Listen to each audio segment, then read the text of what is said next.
Good morning. How are you all? Happy? Let's start the video. गति शक्ति master plan. What do you understand by this word? गति शक्ति कुछ समझ आ रहा है? बेसिकली एक स्कीम है, तो हम इस स्कीम के बारे में पढ़ने वाले हैं. गति शक्ति मास्टर प्लान. ये बहुत लेटेस्ट स्कीम है. ठीक है, तो देखते हैं कि क्या है. हमारे पीएम नरेंद्र मोदी जी ने इसे लॉन्च करा है, इस स्कीम को लॉन्च करा है और उसका नाम है पीएम गति शक्ति नेशनल मास्टर प्लान. और कब किया गया इसको? 13 अक्टूबर 2021 में. तो इसको कह सकते हैं कि हम ये बहुत ही रिसेंटली लेके आए गए इस स्कीम को. ठीक है, आया कब था ये? जब हमारा इंडिपेंडेंस का स्टार्ट हुआ था. 75th इंडिपेंडेंस मतलब आज़ादी का अमृत उत्सव. उस टाइम पे, उत्सव नहीं महोत्सव, सॉरी. तो उस टाइम पे इसको पीएम हमारे जो हैं श्री नरेंद्र मोदी जी, उन्होंने सेंट्रली इसको बताया था कि ये सेंटर एक स्कीम लेके आने वाली है. ठीक है, ये बेसिकली जो स्कीम है वो है क्या, ये देखते हैं. ठीक है, ये एक मल्टी मॉडल कनेक्टिविटी के लिए है. ये प्लान है फॉर मल्टी मॉडल कनेक्टिविटी. मतलब कि सारे के सारे डिपार्टमेंट्स, सारे नहीं मतलब 16 डिपार्टमेंट्स को, बेसिकली 16 डिपार्टमेंट्स को, मिनिस्ट्रीज़ को एक साथ लेके आया जा रहा है. For what? For integrated planning and coordinated implementation of infrastructure connectivity projects. कुछ समझ नहीं आया, कुछ भी समझ नहीं आया. Okay, no problem at all. एक चीज़ देखते हैं इसके, इस स्कीम के आने के पीछे का रीज़न क्या है. क्या होता था पहले कि जो डिपार्टमेंट्स हैं उनके बीच में कोऑर्डिनेशन की बहुत ज़्यादा कमी होती है. मतलब बहुत ज़्यादा कमी होती है, ट्रांसपेरेंसी नहीं होती. दो डिपार्टमेंट्स है, वो अपना काम अलग कर रहा है, वो अपना काम अलग कर रहा है. ठीक है, तो इनको कनेक्ट करने के लिए, जैसे एक एग्जांपल मैं बताती हूँ. जैसे रोड्स बनते हैं, रोड्स बन रहे हैं. ठीक है, रेलवेज, रोडवेज, कुछ भी बन रहा है. तो एक बार रोड बनी है पूरा प्रॉपर, उसके बाद गैस पाइपलाइन उसमें लगती है, बिछती है.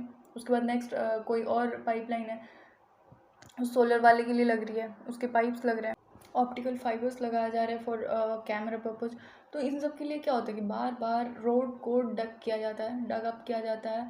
एक बार गैस पाइपलाइन बिछी, दोबारा आया तो इलेक्ट्रिसिटी के लिए कुछ बिछा, इलेक्ट्रिसिटी वाले क्या कहते हैं, वायर्स बिछे हैं. ठीक है, तो बार बार उसको डग किया जाता है.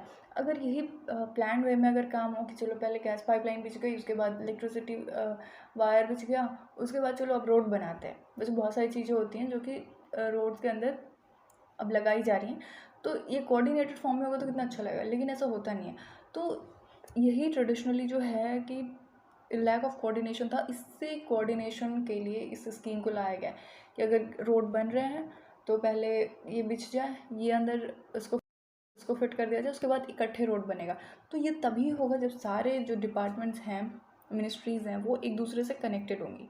ये सिर्फ इनकन्वीनियंस ही नहीं लेके आ रहा है, वेस्टफुल एक्सपेंडिचर भी है. अब रोड बन गया, उसमें पैसे लगे, जो लगे, उसको डग किया गया, उसमें पैसे लगे, उसमें बिछाया गया, उसके बाद वापस उस रोड को बनाएगा तो डबल पैसे लगे. फिर दूसरा डिपार्टमेंट आया, उन लोगों ने डग अप करा, तो वापस से वो एक्सपेंडिचर आया, खर्चा आया या नहीं आया. तो इस स्कीम से ना हम खर्चा बचा सकते हैं. हम मतलब कि गवर्नमेंट का यही सोचना था. इससे एक तो कोऑर्डिनेशन आएगा, अच्छे से परफेक्टली काम होगा और वेस्टफुल एक्सपेंडिचर्स नहीं होंगे. ठीक है, तो हमने ये देखा 16 मिनिस्ट्रीज़ को और डिपार्टमेंट्स को एक साथ लाया गया है for integrated planning and coordinated implementation of infrastructure connectivity projects. जो भी इंफ्रास्ट्रक्चर्स होते हैं उसमें कनेक्टिविटी की बहुत ज़्यादा ज़रूरत होती है, तो इसके लिए है ये मेन प्रोजेक्ट. ये 1,100 करोड़ का प्रोजेक्ट है. ठीक है, और ये एक ट्रांसफॉर्मेटिव अप्रोच है for economic growth, sustainable development के लिए. देखो मेरे ख्याल से, मेरे अकॉर्डिंग छोटी छोटी, बहुत बड़ा सा कुछ नहीं करना होता है, बहुत बड़ा सा कुछ नहीं करना होता है. कुछ अगर अच्छा करना है, अब अपनी लाइफ हो गई या फिर इंडियन इकोनॉमी हो गई, इंडियन इकोनॉमी नहीं, कोई किसी भी कंट्री की इकोनॉमी हो गई, फिर कुछ भी अच्छा करना है तो बहुत बड़ा कुछ नहीं करना होता है. आपको अगर अपना डेली लाइफ सुधारना है, मतलब आपको अपने आप को क्या करना है, अपने आप को इम्प्रूव करना है, तो बहुत ज़्यादा बड़ा सा कुछ नहीं करना होता है. सिर्फ छोटी छोटी चीज़ें जो हैं उसको इम्प्लीमेंट करनी होती हैं, तो वो लाइफ में बहुत बड़े बड़े चेंजेस आते हैं. बस छोटी छोटी चीज़ें करते जाओ ना तो बहुत बड़े चेंज आते हैं. जैसे आपको अपनी लाइफ सुधारनी है, अपना हेल्थ एकदम बढ़िया करना है, आपको डिसिप्लिन में आना है, तो सोचो इतना सारा कुछ करना है. तो इसके लिए बहुत बड़ा सा कुछ नहीं करना है. हेल्थ सही करना है, डिसिप्लिन में आना है, और मान लो आपको अपने रूटीन सही करना है, ठीक है, सब कुछ ऑर्गेनाइज्ड वे में हो, ऐसा सा करना है, तो इसके लिए कुछ बहुत बड़ा सा करने की ज़रूरत नहीं है, ज़रूरत है ही नहीं। आपको ना बस एक चीज़ करनी है, योगा करना स्टार्ट कर दो या फिर एक्सरसाइज करना स्टार्ट कर दो। तो इससे क्या होगा, आपका डाइट जो है वो प्रॉपर हो जाएगा, क्योंकि अब योगा और एक्सरसाइज कर रहे हैं तो ऐसे फालतू का तो कुछ खा नहीं सकते, तो बहुत ज़्यादा खाने की बजाय हम चलो थोड़ा बहुत खा लेंगे, किसी किसी दिन खा लिया। एक चीज़ डाइट सही हुई आपका तो हेल्थ ऑटोमेटिकली सही होगा, एक तो योगा से सही होगा, दूसरा आपकी डाइट से सही होगा। और डिसिप्लिन में थोड़ा आ ही जाओगे कि अब रोज़ कभी सुबह करना है शाम करना है, ऐसा तो होगा नहीं, किसी एक टाइम पर्टिकुलर टाइम फिक्स होगा। तो सिर्फ एक चीज़ अपनी लाइफ में इंटीग्रेट करने की वजह से देखो कितनी सारी चीज़ें सही होने लग जाती हैं। तो वैसे ही ये जो अप्रोच है एक इकोनॉमिक डेवलपमेंट का, कि कोऑर्डिनेशन हो सब चीज़ों में कोऑर्डिनेशन हो, तो इससे क्या होगा, इकोनॉमिक डेवलपमेंट होगा। ऐसे ही बहुत सारे छोटे छोटे से प्रोजेक्ट्स अगर आए ना तो इंडियन इकोनॉमी बहुत बढ़ सकती है, ठीक है। क्योंकि इंडियन इकोनॉमी में मेरे को ऐसा लगता है कि छोटी छोटी चीज़ों की कमी है, बस ऐसा नहीं है कि कुछ बहुत मतलब इंसान है ही नहीं, कोई काम ही नहीं कर रहा है, ऐसा कुछ नहीं है, बस छोटी छोटी चीज़ों को चेंज करने की ज़रूरत है, ठीक है। अब जैसे कि लोग खाते हैं और कचरा फेंक देते से रोड पे, तो म्यूनसिपैलिटी वाले या फिर कोई गवर्नमेंट कितनी साफ़ सफाई कर लेगी। साफ़ सफाई करने के लिए हमें कुछ अपने हाथ पैर लगाने होंगे, बढ़ाने होंगे, दिमाग लगाना होगा कि डस्टबिन्स बने होते हैं, वहाँ जाके डाल दो कूड़ा अपना, ठीक है। खाया चिप्स खाया तो पैकेट वहाँ जाके डाल दो। तो इससे देखो कितनी सारी इन्वायरमेंटल डिग्रेडेशन, मतलब इन्वायरमेंट को भी थोड़ा फ़ायदा होगा। कचड़े ऐसे नहीं दिखेंगे, गाय भैंस जो है वो प्लास्टिक्स नहीं खाएंगी, आपको चलने में अच्छा लगेगा रोड पे साफ़ सुथरे से।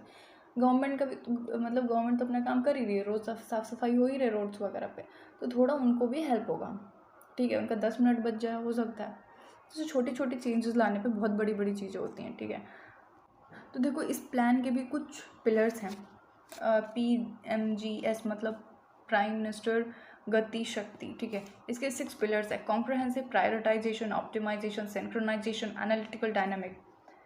तो इससे क्या समझ आ रहा है कुछ, मतलब क्या है ये कहाँ से आ गया, ऐसा सा है ना। तो चलो मैं बताती हूँ। कॉम्प्रहेंसिव मतलब कॉम्प्रहेंसिव का इंडिविजुअली ऐसे अगर मीनिंग देखे, सिर्फ इंग्लिश का हिंदी मीनिंग देखे तो कॉम्प्रहेंसिव मतलब क्या होता है, चीज़ों को इकट्ठा करना, है ना कि नहीं है, ऑर्गेनाइज्ड वे में लेके आना। तो इस यहाँ पे जो इसके 6 पिलर्स में से एक पिलर है इसका कॉम्प्रहेंसिव, तो इसमें भी यही किया गया कि जितनी भी एक्टिविटीज़ हैं, अलग अलग डिपार्टमेंट जो एक्टिविटीज़ प्ले करने वाले हैं, इनिशिएट करने वाले हैं, ठीक है, जो इनिशिएटिव्स लेने वाले हैं, जो चीज़ें एग्जिस्ट कर रही हैं उसको एक जगह पे लेके आया जाए, सेंट्रलाइज्ड पोर्टल पे, ठीक है। इससे क्या होगा, विजिबिलिटी बढ़ेगी, सबको पता लग जाएगा कि यस क्या काम होने वाला है। जैसे रोड बनने वाली है तो अगर किसी एक जगह पे लिखा, मतलब बनने वाली है उससे पहले लिख दिया गया, जब सोचा जा रहा है कि हाँ इस वक्त इस टाइम पे रोड बनने वाला है, तो बाकी की मिनिस्ट्रीज़ क्या करेंगी, डिपार्टमेंट्स हैं वो क्या करेंगे, उसके अकॉर्डिंग अपनी चीज़ों को करेंगे, उनको पता लग गया एटलीस्ट, ठीक है।